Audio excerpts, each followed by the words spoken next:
Ya, bagaimana cara membuktikannya? Ya mohon ini diperhatikan betul, karena ini mungkin Anda tidak ada overlapping dengan, mata kuliah lainnya ya. Dan, apa namanya, metode ini sangat sangat diperlukan pada saat nanti Anda, eee, apa namanya, mempelajari mengenai, bahan farmasi, ya.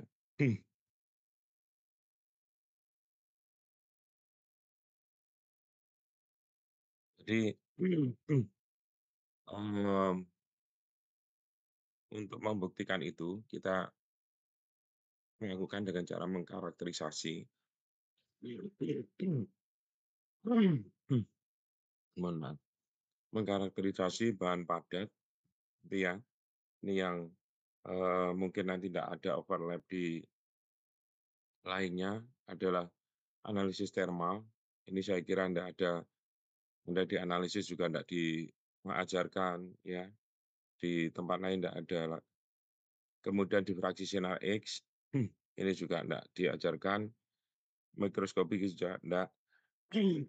Harusnya harusnya karena sekarang kita sudah punya Raman, nanti Anda harusnya, Raman spektroskopi, ya. Jadi di UNER kebetulan ditempatkan di gedung NANI atau gedung Nanizar Zaman itu, kita baru dapat, spektroskopi Raman.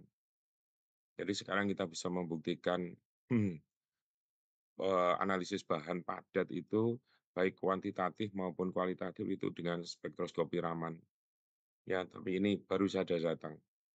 Ya, saya tidak tahu ini apakah yang nomor 4 ini akan diberikan di, analisis atau di bagian lain. Tapi saya nanti fokus di nomor 1, 2, 3. Kalau nomor 5 ini saya kira Anda sudah diberikan materinya di analisis. Ya, yang pertama analisis termal.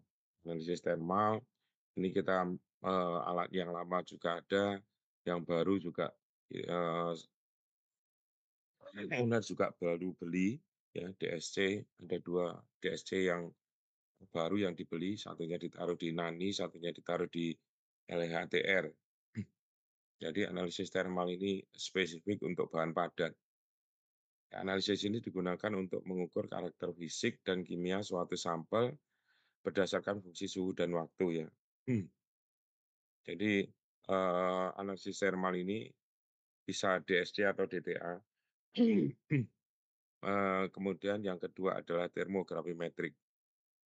Ya, nanti yang ketiga bagaimana sih aplikasinya analisis termal itu di, farmasi. Saya langsung aja ke DSC, yaitu, alat DSC ini mengukur perubahan energi, ya, perubahan energi ketika suatu sampel itu dipanaskan, atau didinginkan, atau dipertahankan, ya isotermal, termasuk pada suhu berapa perubahan itu terjadi. Jadi ini mengukur perubahan energinya. Jadi kalau dipanaskan itu, energinya nanti dia berubah menjadi apa? Melebur, mengkristal, atau, yang lainnya, ya. Keuntungan dari, DSC ini, sampelnya itu hanya sedikit ya, kemudian sederhana, rentang suhunya itu bisa -120 sampai 600 ya. Prinsip kerja DSC, jadi DSC itu ada yang single furnace, ada yang, eee, double furnace, ya. Kalau single furnace itu, posisi sampel dan posisi reference itu ada pada satu wadah. Ya ini single furnace. Tapi kalau double furnace, itu sampel dan reference itu pada wadah yang berbeda. Ya, tapi prinsipnya sama. Ya, ini suhunya itu dibuat tetap, tapi, power energi listriknya itu yang berbeda. Jadi seperti Anda setrika gitu ya, setrika listrik itu. Setrika listrik itu umpamanya ada itu 1, 2, 3 gitu ya. Nanti pada energi yang diperlukan dia akan mati sendiri. Nah, itu yang dinamakan dengan power compensation gitu ya. Jadi, nanti heat flow-nya, aliran panasnya itu antara, eee, energi yang diberikan ke sampel dan energi yang diberikan ke reference itu akan berbeda. Ya mungkin satunya akan berhenti pada energi tertentu, katakanlah 100, satunya energinya di, 150 gitu ya, tapi suhunya itu dibuat tetap. Ini beda antara DSC dengan DTA ya, tadi ada single furnace, ada double furnace, ini double furnace. Nah alatnya kemudian heat flux, jadi karena dia sangat dipengaruhi oleh aliran panas, itu ya, maka rumus yang berlaku di, DSC adalah dH per dt. Jadi perubahan panas per perubahan waktu itu sama dengan perbedaan temperatur antara furnace dan crucible dibagi dengan tahanan panas.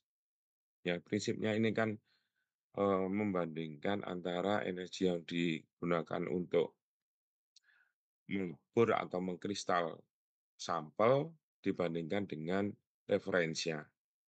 Jadi membandingkan saja. Kemudian nanti akan keluar data ya semacam ini, ya grafik semacam ini namanya termogram, ya sumbu X-nya itu adalah power, joule per second, dan sumbu Y-nya sorry, sumbu X-nya adalah temperatur. Kalau ada keterangan di sini, endotermik berarti kalau dia ke bawah, itu artinya terjadi peristiwa melting endotermik, ya. Nah, endotermiknya nanti ke atas, berarti kalau ke bawah itu berarti terjadi eksotermik atau pembentukan kristal.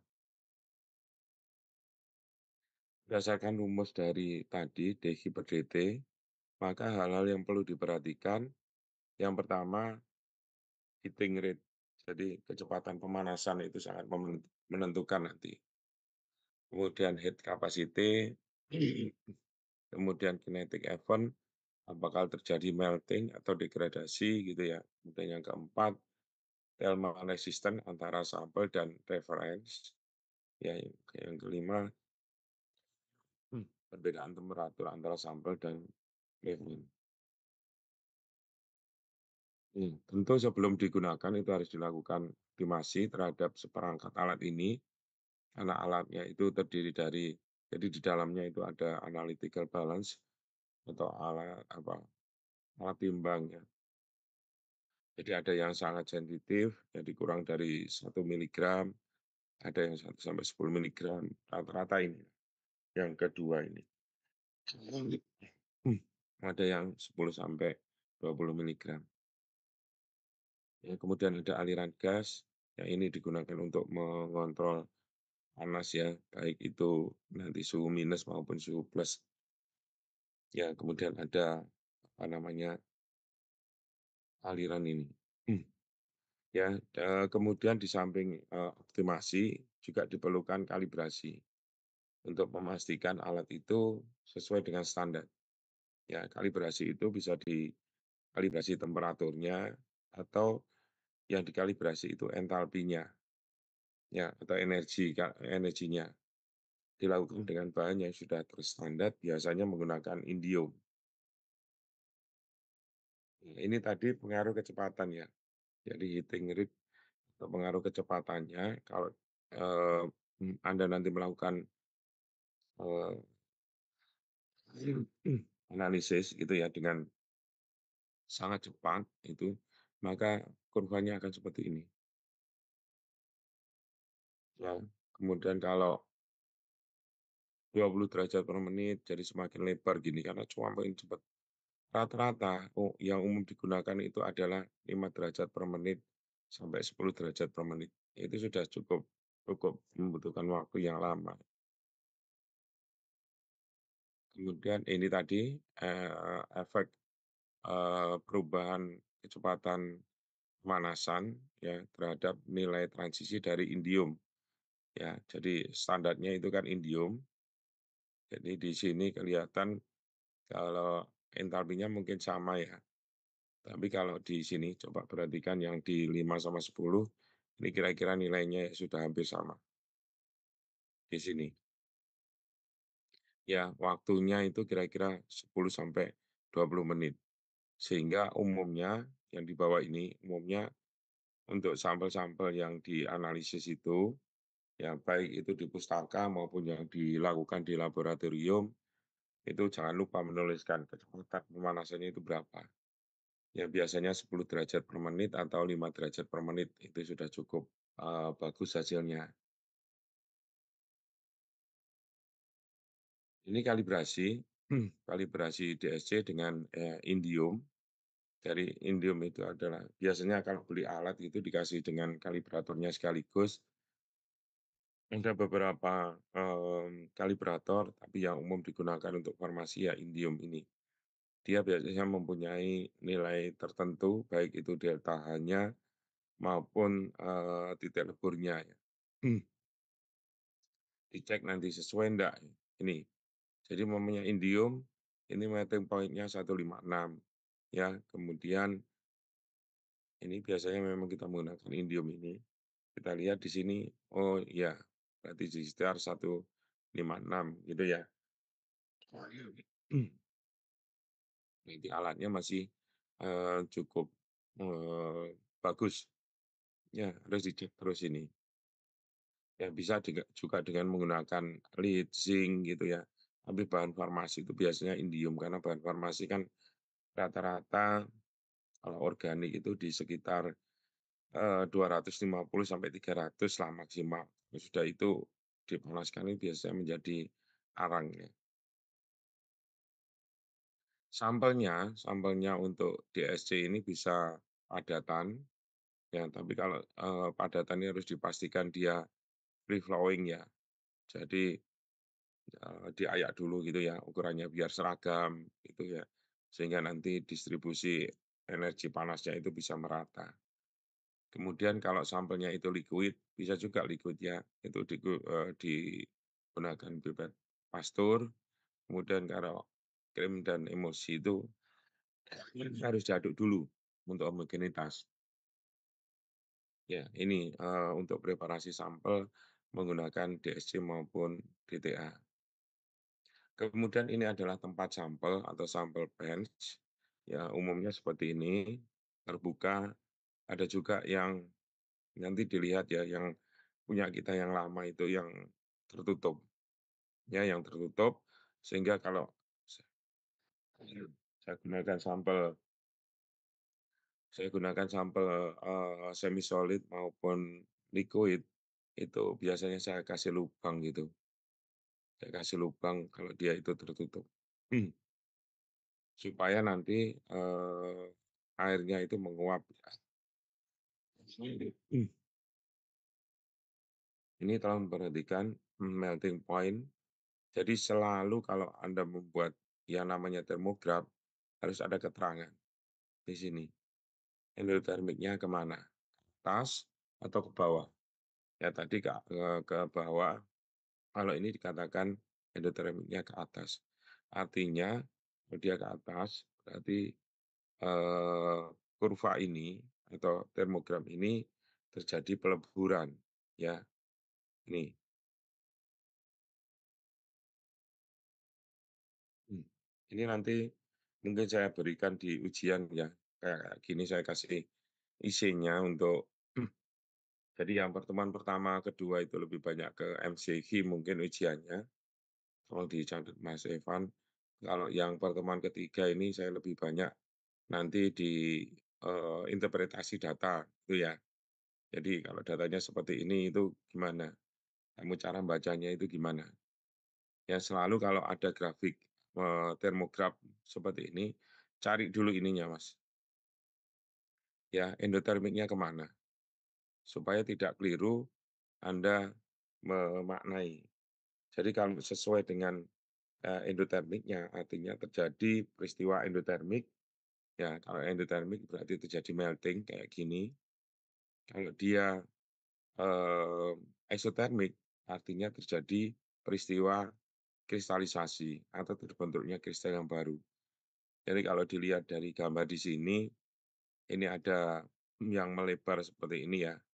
lebar seperti ini, biasanya bahan-bahan yang amorf atau glassy, ya, transisi glass. Dia tidak punya titik lebur yang pasti, ya, biasanya bahan-bahan amorf atau glassy.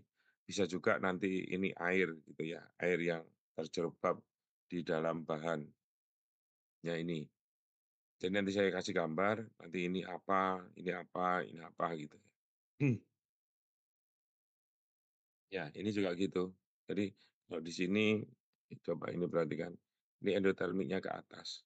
Artinya, ya di sini kalau saya kasih nomor satu, di sini nomor 2 gitu ya, di sini nomor 3, nomor satu ini artinya terjadi apa, peleburan ya, peleburan, kemudian nomor 2 ini terjadi rekristalisasi atau kristalisasi, kemudian yang ketiga itu terjadi peleburan kembali. Ya, jadi ini melting dulu ya di 175 ini ya, karena ini endotermik, kemudian terjadi rekristalisasi di 2 ini, dan selanjutnya terjadi peleburan kembali ya di atas ini biasanya terjadi transformasi polimorf ya, transformasi polimorf seperti itu. Ini juga gitu. Ya, ini yang melebar ini apa? Tadi di gambar sebelumnya, ini kita cek dulu ya, endotermiknya ke atas ternyata, ya di sini kalau melebar gini ada 2 kemungkinan, ada istilahnya air yang terjebak atau solvat yang di sini, atau transisi gelas. Nah, nanti dibuktikan dengan termografimetrik. Ya, kalau seperti ini ada air yang terjebak, kemudian dia melepaskan air, ya ini. Ya, terjadi dehidrasi, kemudian setelah itu terjadi peristiwa rekristalisasi. Jadi airnya keluar, kemudian terjadi peristiwa rekristalisasi. Nah, kadang-kadang orang bilang ada DTA, ada DSC, sebenarnya perbedaannya apa sih? Jadi, sebenarnya prinsipnya itu sama, mengukur perbedaannya. Cuma kalau DTA itu perbedaan suhu, kalau DSC itu perbedaan energi. Ya, suhu antara sampel dengan referen, itu aja kuncinya, itu aja kuncinya. Jadi perbedaan sampel antara referen dan hmm, sampel. Ini alat kita yang lama, sekarang di tahun 2000 berapa ini, tahun 2000-an ya, seumuran Anda lah. Ya, ini tempat sampelnya, ya ini tempat untuk nutup sampel, kemudian ini pemanasnya, ini pengesesornya. Tapi sekarang baru datang DSC yang baru ya, mana bisa gunakan itu di sana. Ya, ini endotermik ke sini, jadi DTA itu menghitung perbedaan temperatur. Ini sama ya, jadi endotermiknya ke bawah, berarti kalau endotermiknya ke bawah, ini adalah peristiwa peleburan. Ya, kalau ada 2 bahan, ya, ada 2 bahan, ini penelitian saya ada eritromisin syarat, kemudian saya tambah dengan PIG. Kalau masing-masing muncul itu berarti tidak terjadi interaksi antara bahan satu dan bahan 2. Kemudian ini ya, ini kalau saya campur sama aja. Ini tadi DTA ya.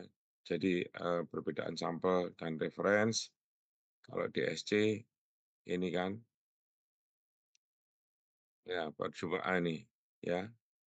Jadi energi panas yang dibutuhkan untuk mengukur. Jadi satunya di sini disebutkan similar konsep ya DTA.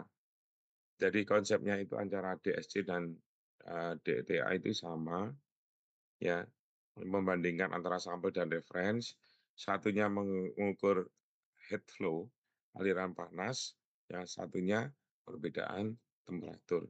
Itu aja bedanya. Sekarang dengan adanya computerized, itu dua-duanya bisa dianalisis lah. Itu untuk di TA, kemudian thermal analisis yang kedua adalah TGA atau TG ya. Jadi ini pengujian dilakukan terhadap sampel untuk menentukan susut berat akibat perubahan suhu. Jadi nanti kalau di suatu sampel itu diberikan panas, dia beratnya akan menyusut, ya. Kenapa menyusut? Karena ada, apa, sebagian itu yang dilepaskan, yaitu biasanya H2O atau solvent atau air. Atau TGA ini adalah perubahan massa yang digunakan untuk mendeteksi perubahan proses, fisika kimia. Alatnya ya, mmm, jadi contohnya ini umpamanya, mmm, jadi, kuper sulfat pentahidrat itu ya. Jadi ini, dilepaskan pertama H2O dilepaskan, yang berikutnya dilepaskan 2H2O, yang berikutnya dilepaskan 2H2O. Jadi dia kalau berkurang gini, kemudian dia akan, melepaskan kenapa berkurang? Karena dia dipanaskan melepaskan H2O-nya. Ini saya ambil dari buku Remington, buku standarnya farmasi, dia dikatakan seperti ini. Jadi ini gabungan antara, DSC dan TG ya. Jadi kalau ada gambar seperti ini, kalau diperhatikan sebentar, ya ini ada TG-nya di sini, ada penurunan satu tingkat gini. Kemudian di DSC-nya, ya endotermiknya ke atas, ini ada melebar di sini, kemudian terjadi, puncak yang tajam. Jadi kalau ditanyakan, ini berapa, airnya yang ada di sini, ini karena terjadi satu kali penurunan, maka dia adalah monohidrat, ya. Yang B ini karena ada 2 kali penurunan, maka dia dikatakan dihidrat, ya. Jadi yang A ini adalah monohidrat, yang B ini adalah dihidrat. Di sini juga dibuktikan adanya 2 kali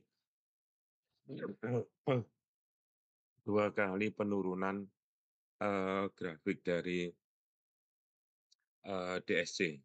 Ya, ini buku standarnya ini loh, buku standarnya farmasi ya, yang Remington ini. Jadi sudah diberikan itu. Ini begitu juga ini tadi penurunan, ya berarti ini ada, air yang dilepaskan, kemudian akan terjadi rekristalisasi, kemudian terjadi melting kembali, ya. Aplikasinya di farmasi apa untuk, analisis thermal ini, mendeteksi dan mengkarakterisasi adanya polimorf ya, baik itu monotropi maupun, enantiotropi. Kalau dilihat lagi ya, terjadi transisi polimorf tadi ya, transisi. Jadi kalau umpamanya sudah melepaskan air, dia itu melebur, atau terjadi perubahan lagi, terjadi rekristalisasi, kemudian dia melebur kembali, itu transisi. Yang kedua mendeteksi adanya hidrat dan sulfat. Tadi ya, dengan TG itu, dengan DSC, kelihatan akan ada penurunan yang lebar, kemudian dengan TG kelihatan kalau dia turunnya satu berarti monohidrat, kalau turunnya itu 2 jadi ada bobot molekul yang dilepaskan itu 2 maka dia, dihidrat. Ya, kemudian bahan-bahan gresi itu yang melebar atau bahan amorf, interaksi antar bahan. Jadi kalau ada 2 bahan dicampur, kalau dia tidak terjadi interaksi maka puncak dua-duanya akan muncul.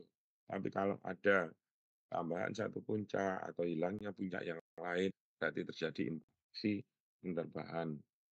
Kemudian juga terjadi kemunian untuk melihat kemunian bahannya.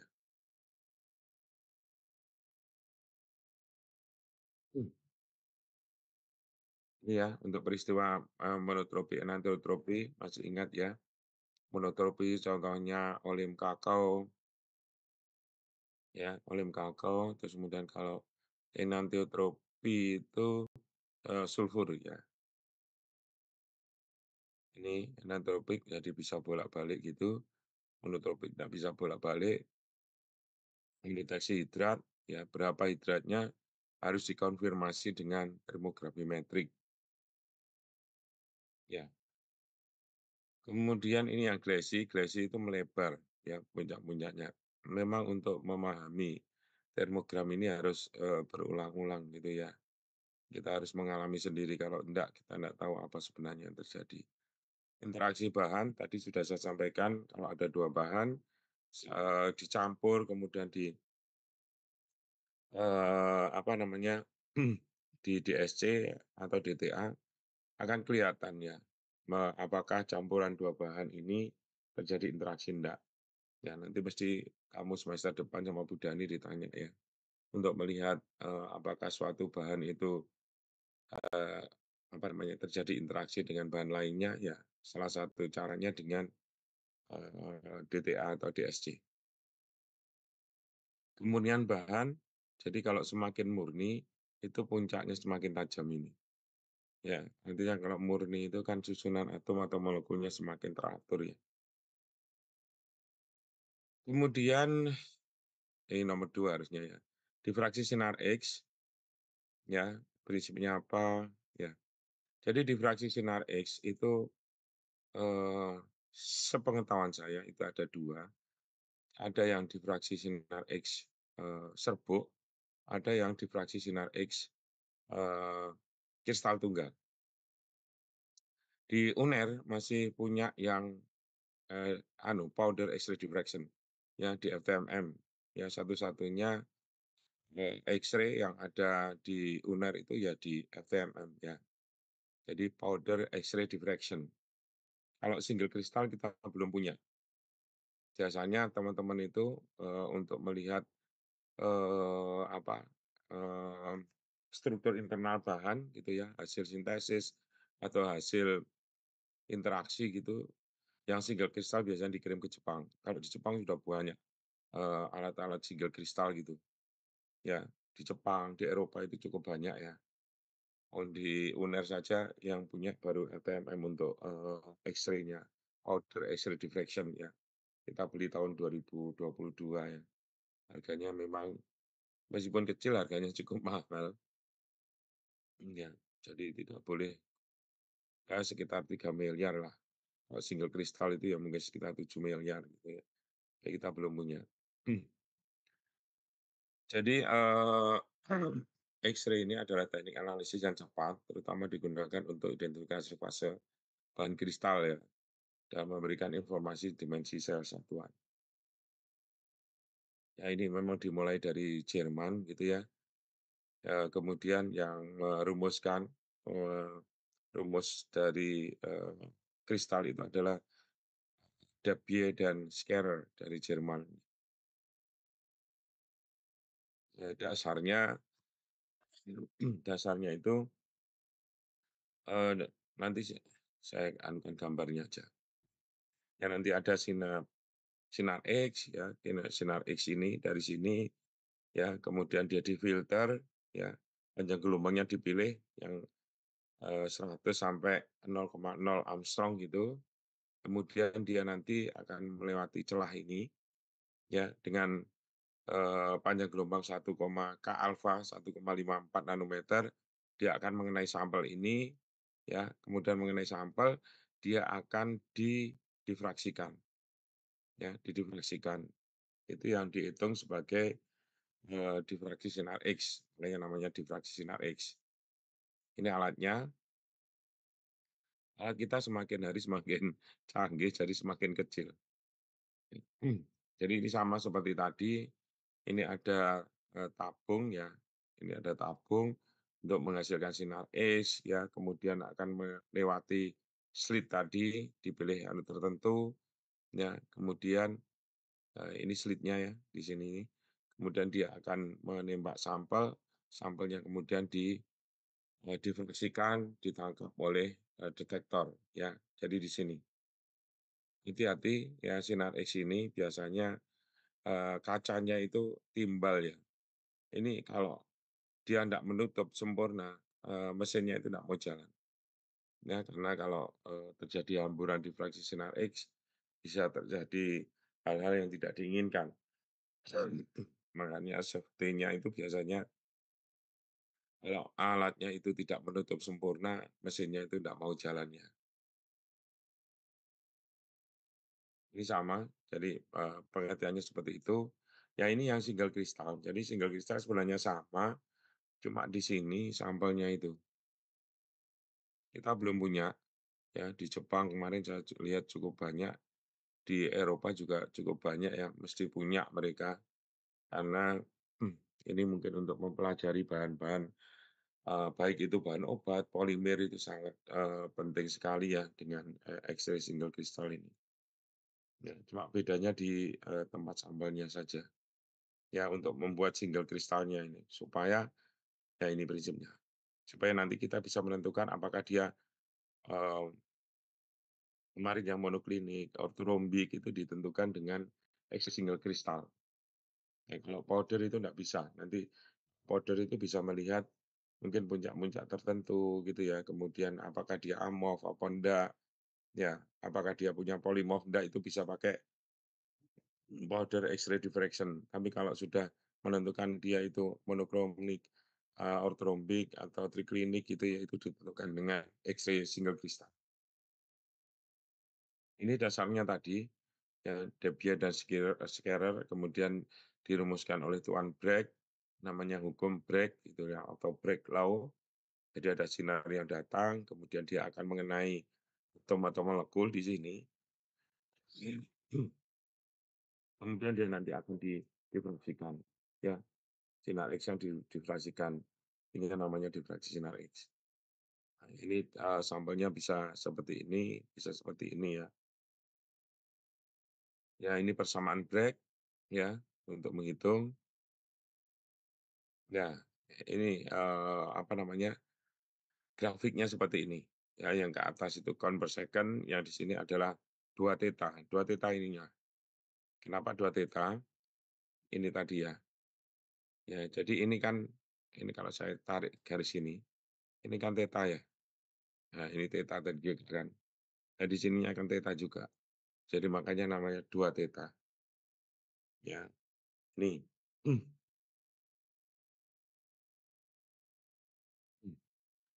Ini hasil, beberapa, difraksi sinar X, powder X-ray diffraction ya ini. Anda bisa ngitung, crystal size-nya, jadi ukuran kristal yang kemarin itu loh, yang pertemuan kedua ya. Kan ada, polikristalin, ada monokristalin ya. Jadi crystal size itu adalah ukuran dari kristalit-kristalit itu. Itu bisa diukur dengan X-ray, powder X-ray diffraction. Ya nanti kita menggunakan, persamaan Bragg tadi, menghitung crystalline size bisa. Jadi kalau Anda nanti riset, bisa sampai segitu ya. Ya ini yang single kristal tadi saya sampaikan, ini hanya aja yang berbeda, yang prinsipnya sama. Nah kalau single kristal itu bisa tajam-tajam gini, yang begitu sini kemudian masuk di software tertentu, akhirnya ketemu seperti ini. Ya kita bisa petakan, sistemnya itu seperti apa. Ini contohnya parasetamol ya, kenapa saya bilang kita bisa memetakan dia bilang itu monoklinik, kemudian ortorombik, ya dari sini, dari X-ray single kristal akan kelihatan packing-nya seperti apa. Ya, ini, gambarnya. Nah, ini nanti saya akan coba tanyakan di ujian ini kan gampang ya, cuma Anda paham atau enggak ya. Kalau dia tidak mempunyai puncak yang tajam, artinya dia itu bentuknya amorf. Amorf itu kan kemarin ya, bentuknya tidak karu-karuan atau, apa, tidak teratur. Sehingga difraksinya tadi saling meniadakan. Jadi difraksi sinar X itu kan gini ya. Nah, kalau susunannya itu teratur, dia akan punya puncak yang tajam karena difraksinya akan saling menguatkan. Sehingga puncaknya itu tajam-tajam gini. Tapi kalau difraksinya itu tidak teratur karena susunan atom atau molekulnya itu tidak teratur, maka bentuknya ya seperti ini. Ini yang dinamakan dengan amorf, ya amorphous ya ini. Jadi ini jelas ya, ya amorphous itu dia tidak punya puncak yang tajam. Tapi kalau kristalin itu puncak yang tajam. Makanya minggu lalu sudah saya sampaikan di pertemuan kedua, kalau Anda sudah bilang itu kristalin atau itu amorf, maka sebenarnya Anda bercerita mengenai struktur internal kristal. struktur internal kristal. Hmm, Tidak sekedar Anda melihat debit kristalnya, tampilan luarnya gitu, enggak.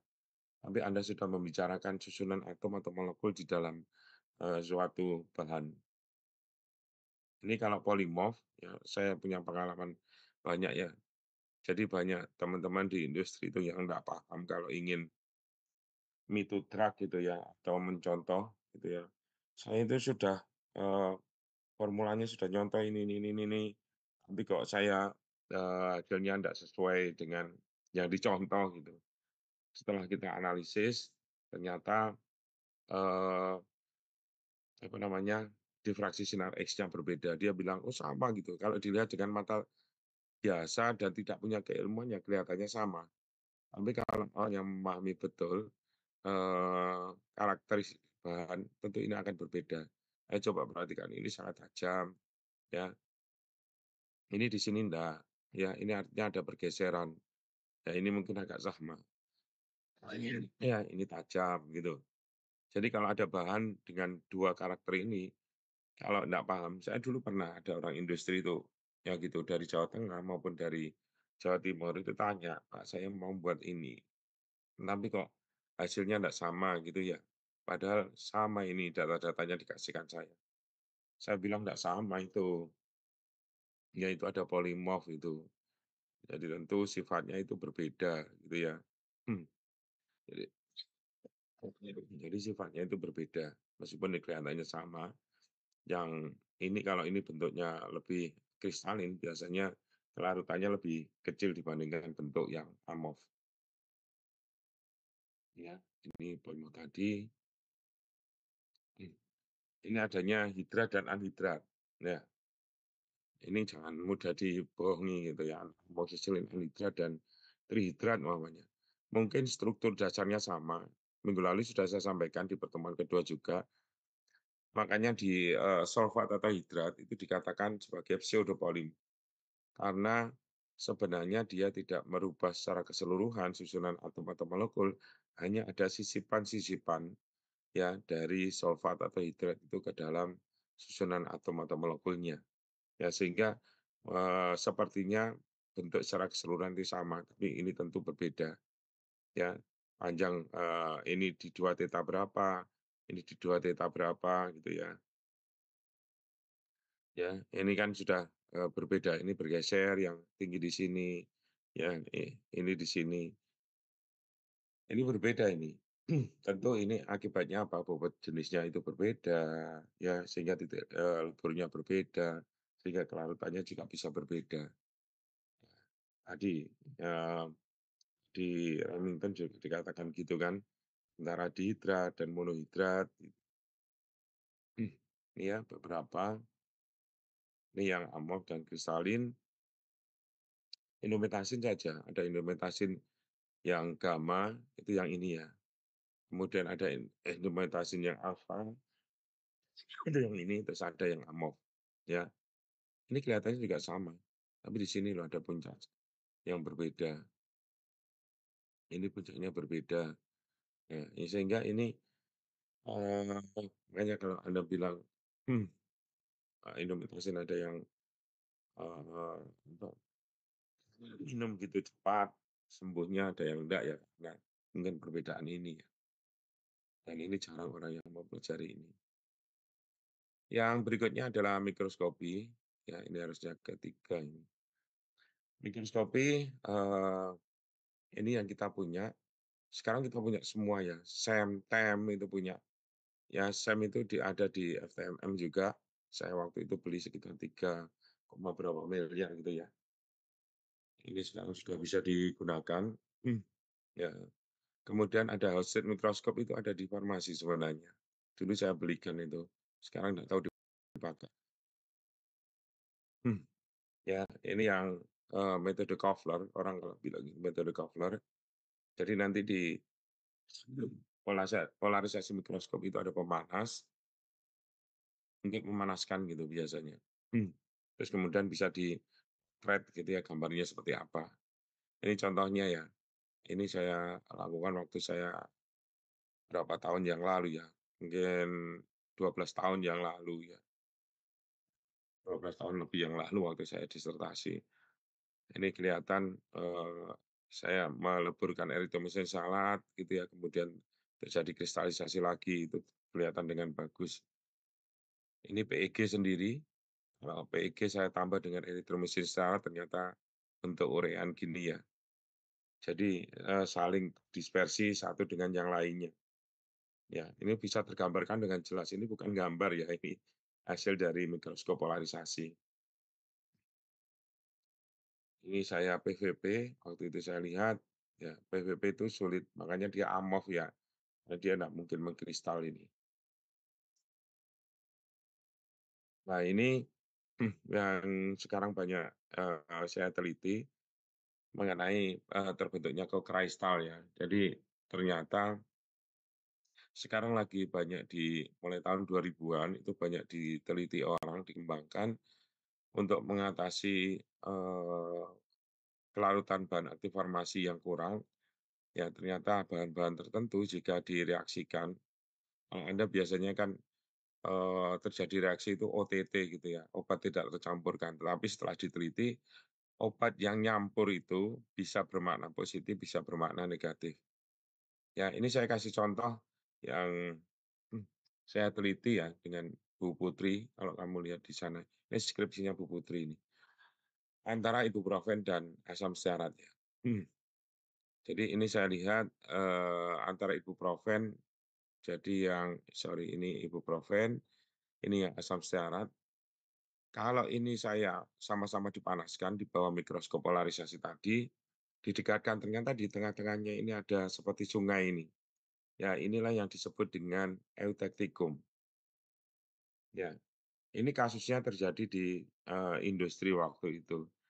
Jadi pada saat membuat, tablet ibuprofen, ternyata mesinnya itu sering macet ya macet, kemudian, saya coba lihat formulanya yang sudah existing yang digunakan, ternyata di situ ada, eee, apa namanya, asam stearat gitu ya sebagai lubrikannya. Dan saya ingat ya penelitian saya, kemudian saya teliti, ternyata asam stearat dan ibuprofen itu kalau ditemukan gitu ya, kena panas sedikit, maka dia terjadi eutecticum. Artinya titik leburnya itu di bawah masing-masing. Ibuprofen itu sudah rendah, titik leburnya sekitar 68, asam stearat itu juga agak rendah, begitu ketemu malah titik leburnya rendah. Jadi kalau Anda punya formula, kemudian ada ibuprofen, ada asam stearat, pasti mesinnya itu macet, ya. Karena dia melebur dulu. Jadi biasanya itu ya sudah jalan 15 menit terus macet, ya nanti didinginkan lagi, jalan lagi gitu. Ternyata peristiwa ini yang terjadi. Ya, kemudian ini, saya juga dengan teman saya. Ini antara, trimethoprim dan sulfametosasol ya. Trimethoprim dan sulfametosasol, ternyata ini Bactrim ya, ini kasusnya di Bactrim. Jadi kalau Anda formulanya tidak bagus, terjadi interaksi antara sulfametosasol dan trimethoprim, akan ada kristal kedua, sorry, kristal ketiga, ini yang dinamakan dengan kokristal. Ya, kokristal ini berada di antara sulfametosasol dan, trimethoprim. Ya, ini menarik sekali.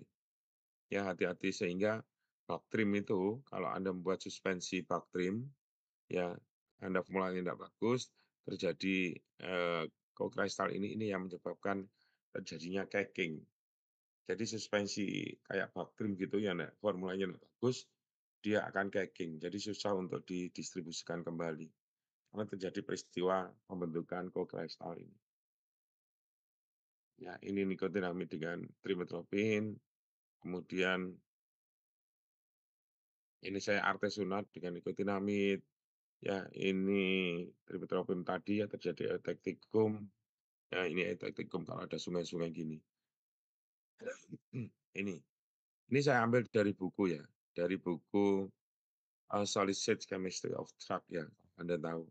Jadi ini teorinya gini, tadi itu praktek yang saya lakukan, ini kan, saya teliti sendiri ya.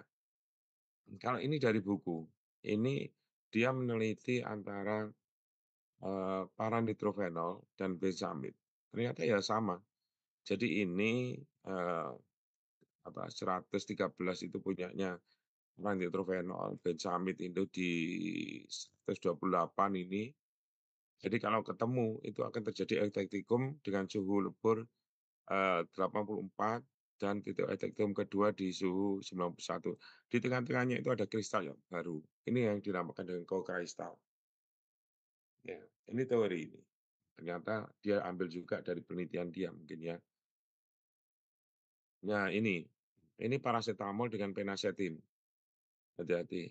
Ya, parasetamol dengan penasetin itu terjadi eutecticum. Jadi tadi ya, kayak ibuprofen dan asam stearat tadi. Ya, ini terjadi sungai ini kan. Jadi yang ini, titik leburnya 134,5, ini 171. Kalau ditemukan ternyata titik leburnya jadi 115. Tadi, ibuprofen itu, 68 kalau nggak salah. PEG itu asam stearat itu sekitar 54 atau berapa, kalau ditemukan itu bisa turun di sekitar 45 derajat, sehingga kena panas dikit dia sudah lebur. Ya, ini penting sekali untuk mempelajari sifat dari bahan ini. Ya, ini scanning elektron mikroskop, ya kita sudah punya sekarang. Kita bisa lihat habit kristal itu dengan baik. Ya, ini paracetamol, itu mefenamic acid, ini asam mefenamat, kemudian ini paracetamol, ini saya tambah dengan MCC gitu ya, saya campur-campur. Ini kelihatan bagus sekali. Ya, beberapa ini diamati. Nah, ini, ya, ini kalau terjadi peristiwa-peristiwa gini, ya ini tadi.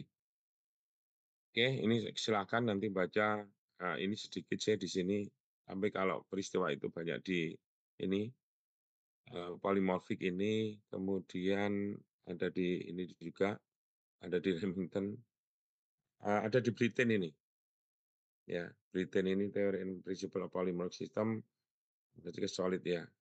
Ada yang di, Solid State Chemistry of Drug, nggak masuk di sini. Itu mungkin yang bisa saya sampaikan. Ada yang mau ditanyakan? Yang mau didiskusikan? Sambil itu absennya gimana, Mas? Kita coba ini ya.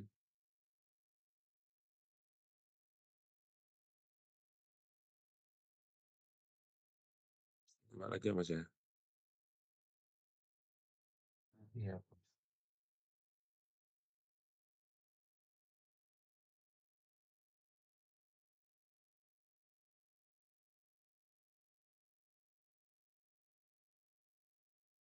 Hmm. Iya. Ini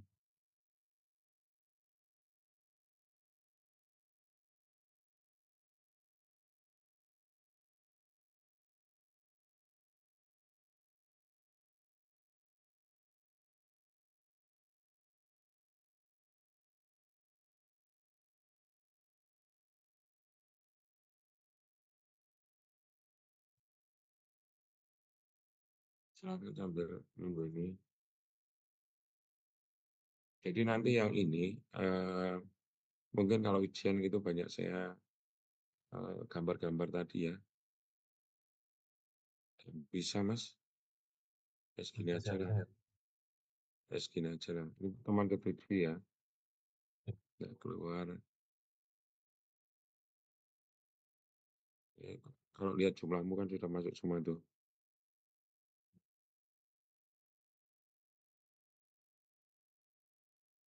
SC, ketemu ada 7.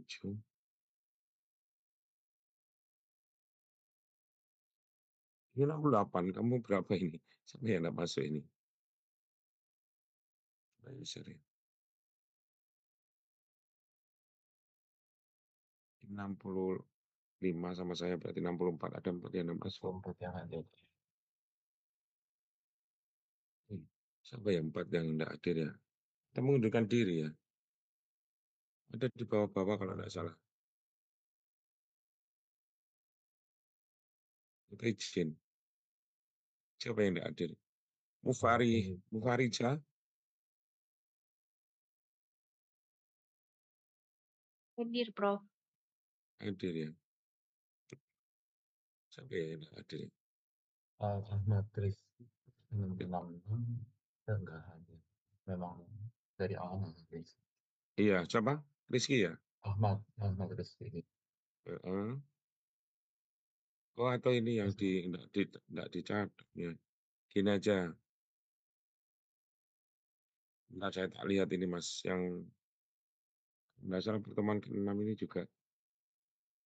Sorry.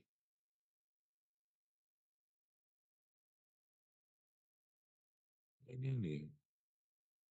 Muhammad Rizky ya nggak masuk. Sekarang siapa yang nggak masuk ya?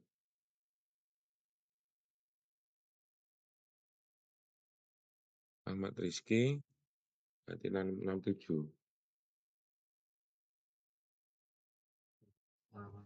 Yang nomor 61 pun Muhammad Yazid. Muhammad Fajrianto. Ya, terus Dua yang lainnya sudah. jam 166.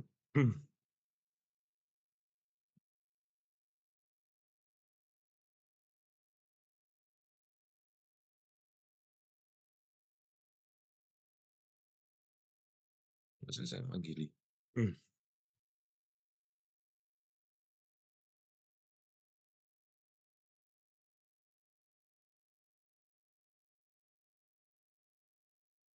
Ini tinggal kurang satu sih. Soalnya 66 sekarang.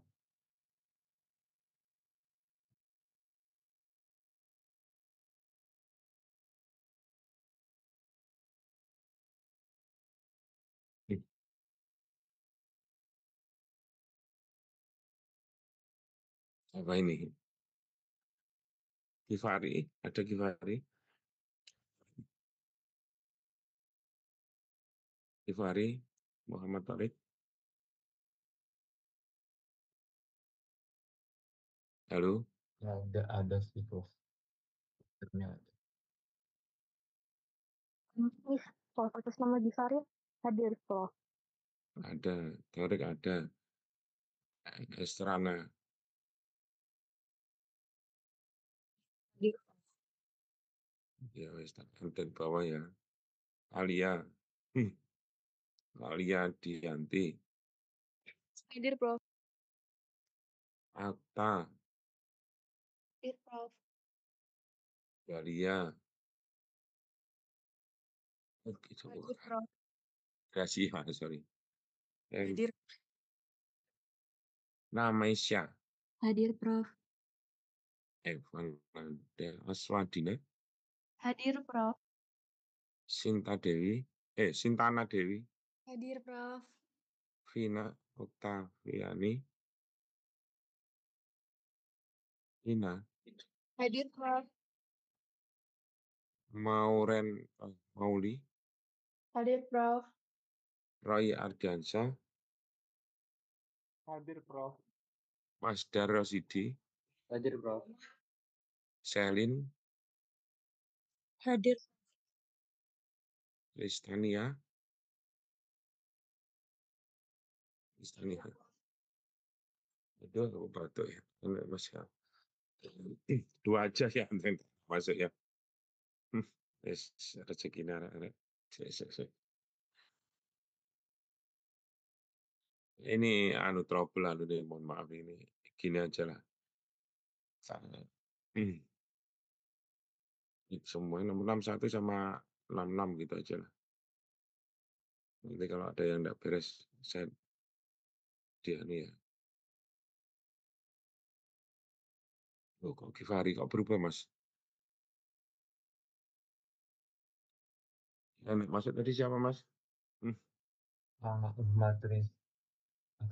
Rizky dan Muhammad Mari kita Fajrian. dulu. Sama Muhammad Fajrianto. saya sebentar. Besar ya.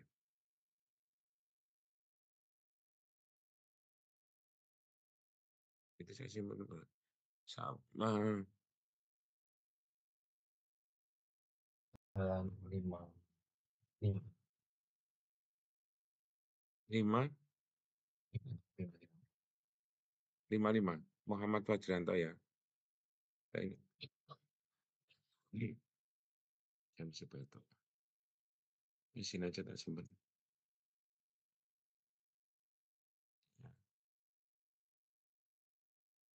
Nah, gimana sistemnya? Kalau beli. Pada merugikan kamu, baik.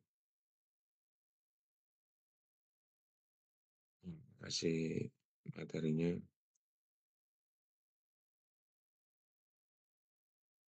Kali ada yang mau ditanyakan?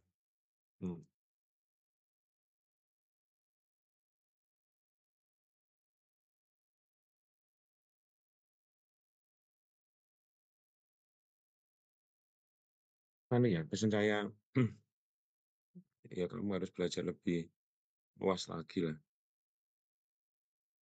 Saya kasih contoh ya, lulusan FTMM ini langsung diterima di Dankos. Teknik industri ya. Jadi sekarang pabrik tidak hanya butuh apoteker ya, tapi juga butuh keahlian yang lain. Jadi apotekernya ya harus punya kelebihan lainnya ya. Nanti kalau mesin-mesinnya itu sudah otomatis semua. Jadi dosen kita dulu pernah jadi ini, namanya tenaga ahlinya di Paros untuk setting mesin, kan sekarang sudah robotik semuanya. Ya itu harus mulai belajar lah, ya termasuk di data science. Nah, jadi itu aja saya pesan saya di farmasi. Tadi ada orang tua juga, pas suami istri farmasi tapi anaknya di data science. Ya sekarang farmasi memang kalau pengen berkembang kan sudah semakin ini ya, semakin luas. Itu saya sering kali sampaikan, di luar negeri itu sudah semuanya, hampir semuanya multidisiplin ya. Dan mudah-mudahan Anda bisa belajar lebih baik lagi lah. Karena ilmu semakin lama semakin berkembang ya, dipelajari dasarnya saja karena perkembangan di luar itu ya, sekali lagi perkembangan ilmu dan teknologi itu ibaratnya apa namanya, seperti parabola gitu ya, apa itu uh, deretnya itu loncatannya itu sangat tinggi, sementara pengetahuan kita itu ya seperti aritmetik gitu, pelan-pelan gitu ya. Jadi ya jangan berharap kita bisa mengejar ya. Kita baru belajar masalah energi baru terbarukan, ya energi listrik, energi surya. Karena di Australia itu sudah energi hidrogen. Jadi mungkin nanti kendaraan itu tidak perlu apa namanya, pakai tenaga surya, pakai hidrogen. Ya, ini FDMS sudah menyiapkan mobil listrik kemarin yang di launching sama Pak Rektor yang go-kart listrik sama emit energi dari listrik. Tahun depan kita targetnya membuat mobil dari hidrogen. Ya, saya tidak tahu farmasi itu ya kemana. Saya ya arahnya karena sekarang sudah gitu, Anda harus mulai belajar masalah manajemen, ya masalah otomatisasi gitu.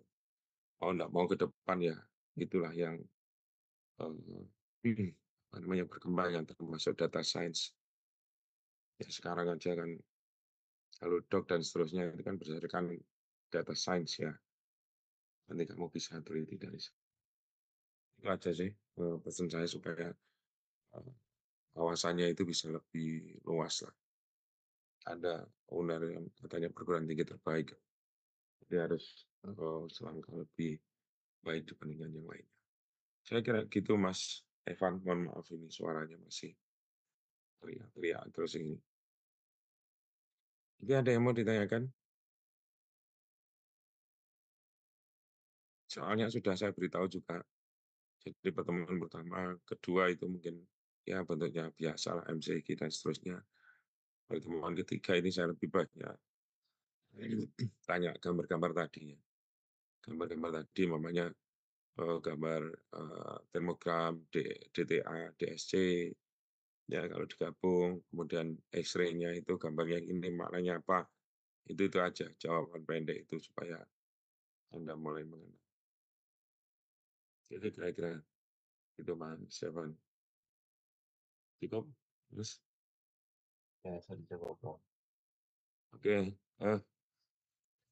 terima kasih ya untuk kamu WA saya. Enggak, saya sudah hilang lagi. Terima kasih atas perhatiannya, mohon maaf atas ya ketidaknyamanannya gitu ya. Karena memang semuanya tugas untuk UNER, untuk negara ya. Terima kasih. Saya akhiri. Billahi taufiq wal hidayah. Assalamualaikum warahmatullahi wabarakatuh. Waalaikumsalam warahmatullahi wabarakatuh. Tutup Terima ya. kasih Prof. Ya, Ya, terima kasih sama-sama. Prof. Ayo. Kalau ada masalah, saya dihubungi ya, Evan ya. Ya, Asal absen atau apa pas dengan saya ya. Oke. Terima kasih.